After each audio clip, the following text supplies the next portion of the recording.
दिनेश दादाजी और सम्मानित मंच, क्योंकि समय कम है, हम लोगों को काफ़ी लोगों को कहना है, 2-3 वक्ताओं को।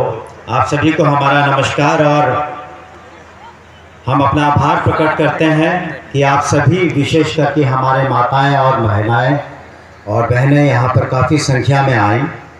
यहाँ उपस्थित हमारे एनडीए के सभी साथी, सम्मानित कार्यकर्तागण, नेतागण, मीडिया के प्रतिनिधिगण, आप सभी को नमस्कार।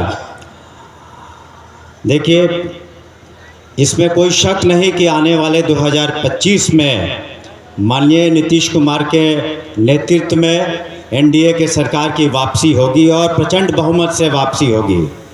और हम सभी एकत्रित हुए हैं कि माननीय मुख्यमंत्री जी ने बिहार में और जिस तरह से माननीय प्रधानमंत्री जी ने देश में जो काम किया है, खास करके गरीबों के लिए और समाज के सभी वर्गों के लिए, इसलिए हमें पूरा यकीन है कि आने वाले नवंबर के चुनाव में आप सभी का आशीर्वाद हम सभी को मिलेगा।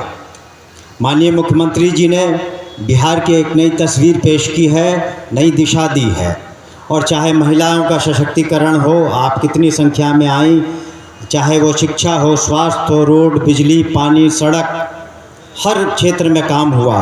आपने अपना आशीर्वाद दिया, हमें काम करने का मौका मिला, हमने भी अपने तरफ से प्रयास किया। और आज जिस तरह से सामाजिक सुरक्षा की जो स्कीम सामने आई, चाहे वो मुफ्त बिजली हो, महिलाओं के खाते में 10,000 रुपये आने वाले के हाथों को मजबूत करेंगे और आने वाले चुनाव में एनडीए की सरकार को वापसी करेंगे, और ताकि बिहार की तरक्की हो सके। इससे सिर्फ बिहार का भविष्य नहीं जुड़ा है, यहाँ के सभी वर्गों का भविष्य जुड़ा है और आपके बच्चों की सुरक्षा जुड़ी हुई है, आपके उनका भविष्य जुड़ा हुआ। हमें पूरा यकीन है कि आप सभी पूरे तन्मयता के साथ अपना वोट निश्चित रूप से एनडीए के समर्थन में देंगे। और हमें पूरा यह भी यकीन है कि जो हमारे सामने विपक्ष खड़ा है, उनकी किसी बातों पर आप ध्यान नहीं देंगे। हमारे बहुत से वक्ता कहने वाले हैं, मैं वो इसलिए अपना वक्त उन्हें देता हूं। आपके प्रति अपना पुनः आभार प्रकट करते हुए, जय एनडीए, तय एनडीए, जय नीतीश कुमार, जय। बढ़ाने का काम किया है।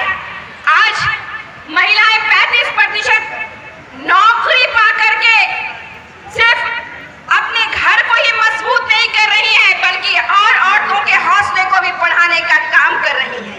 ये है बढ़ता हुआ बिहार।